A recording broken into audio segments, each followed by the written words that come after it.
তোমাদের মধ্যে maximum student যেটা করবে, ধরে এটারে নিয়ে এদিকে গুণ দিয়ে দিবে। সমীকরণে করে যে এইটারে ধরে গুণ করে একবারে এক্স এর মান দুবদাব। ঝামেলাটা হচ্ছে তুমি যে এমনি গুণ দিবা, তো তুমি কি জানো কি পজিটিভ নাকি নেগেটিভ? তো এই অঙ্কটা কিভাবে করা যায়? তো কমন সেন্স যেটা, যেহেতু এটা মডুলাস আছে, পুরোটাই মডুলাস, এক পক্ষ পুরোটাই মডুলাস, গ্রেটার দেন সাইন আছে, তাহলে দুই পার্ট করব। মডুলাস টোটাল এটা প্লাস মাইনাস 3 হওয়ার কথা, তাহলে -3 এর চেয়ে কম, +3 এর চেয়ে বেশি, এমনিই আসবে।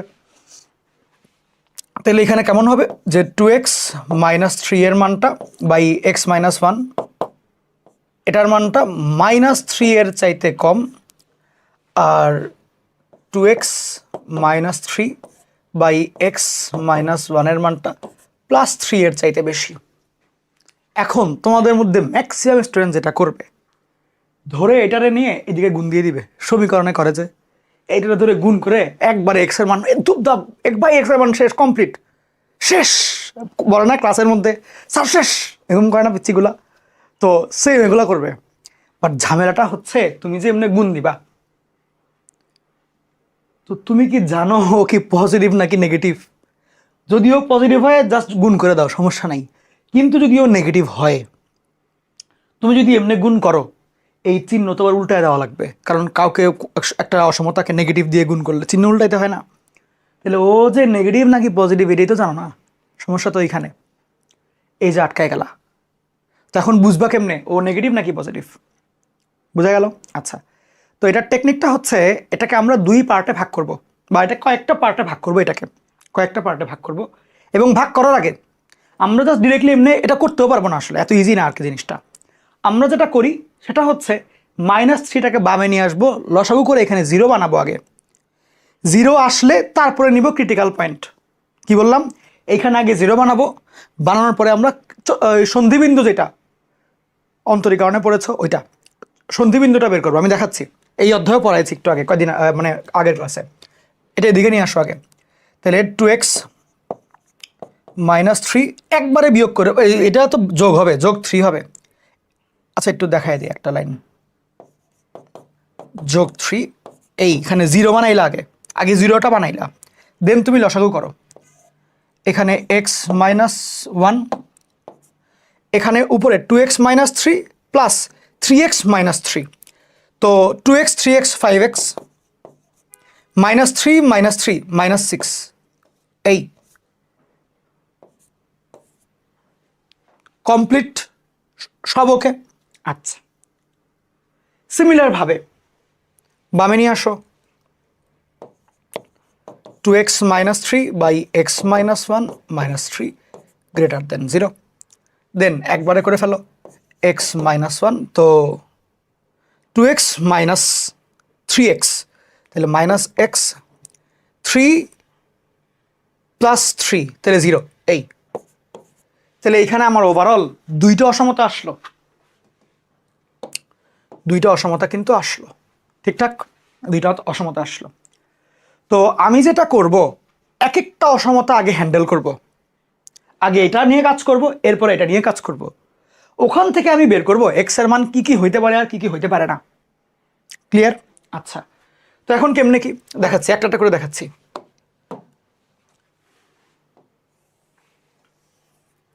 আগে আসি এটা নিয়ে, আগে এটা নিয়ে আসি, এটা নিয়ে কাজ শুরু করবো। হ্যাঁ, এগুলো সমস্যা নেই, জাস্ট কাজটা দেখো আর কি।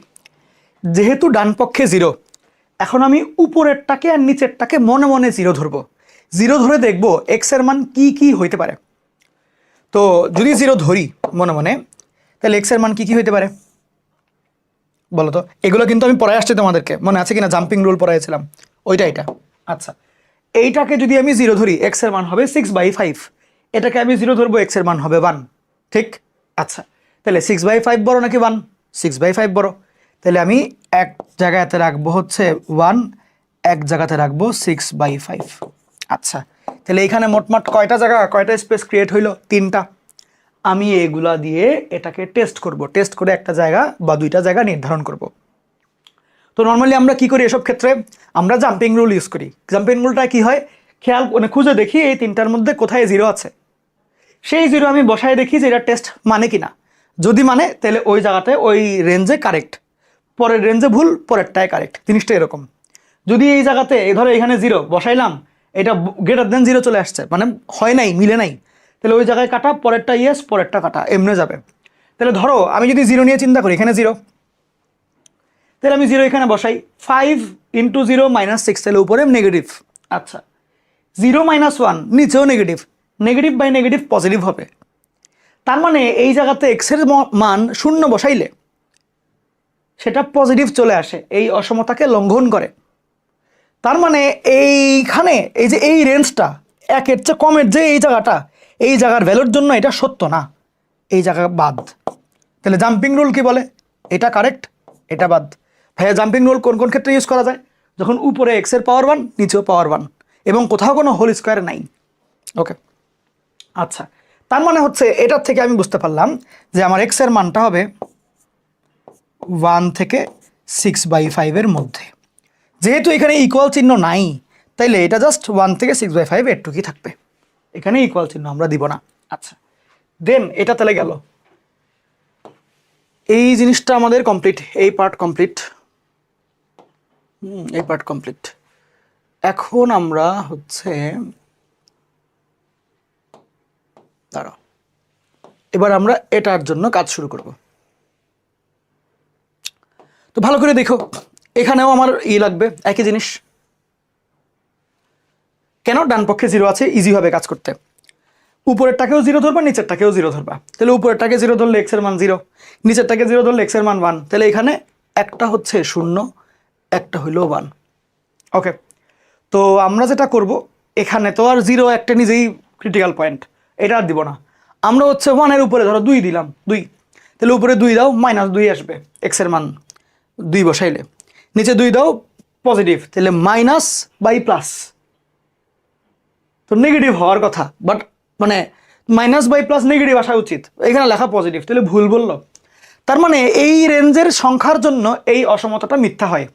আচ্ছা, তাহলে এটার জন্য মিথ্যা, তাহলে এটার জন্য সত্য, আবার এটার জন্য মিথ্যা। তাহলে এক্সের মান 0 থেকে 1-এর মধ্যে। তাহলে এক্সের মান 2 রকমের হইতে পারে, এত এর ক্ষেত্রে 1 থেকে 6/5 এর মধ্যে, এত এর ক্ষেত্রে 0 থেকে 1-এর মধ্যে। তো এটাই বললো 0 থেকে 1 অথবা 1 থেকে 6/5 এর মধ্যে। বিষয়টা ক্লিয়ার হইল? তাহলে পুরো জিনিসটা আমি আরেকবার ব্যাখ্যা করি। আমাকে মডুলাস দিয়েছে, বাট ভগ্নাংশওয়ালা। সেক্ষেত্রে আমি যেটা করব, আগে মডুলাসটা সরাইলাম, এইখানে একটা অসমতা পাইলাম, এইখানে একটা অসমতা পাইলাম, কিন্তু ডান পক্ষে একটা সংখ্যা আছে। আমি চাইলেই এটাকে এই সাইডে নিয়ে যেতে পারবো না, বিকজ ও কি পজিটিভ নাকি নেগেটিভ আমি শিওর না। সেক্ষেত্রে আমি এইটাকে 0 বানাবো, তাইলে আমার কাজ করতে সহজ হবে। এই জন্য বামে পাঠাইলাম, লসাগু করলাম, 0 হইল। যখন আমি দেখবো একটা অসমতা দেওয়া, এক পক্ষে 0 আর এক পক্ষে 80, তখন আমি কি করব? জাম্পিং মেথড টেস্টিং বা হচ্ছে গিয়ে এই যে ব্যবধি টেস্টিং করব আর কি। আমি কিন্তু করাইছিলাম আগের ক্লাসে, ব্যবধি টেস্টিং করব। তো এটার জন্য ব্যবধি টেস্টিং করলাম, এটার জন্য ব্যবধি টেস্টিং করলাম। ব্যবধিতে পাইলাম একটা 1 থেকে 6/5, একটা পাইলাম 0 থেকে 1। সো এগুলাই হচ্ছে কি জিনিস? উত্তর।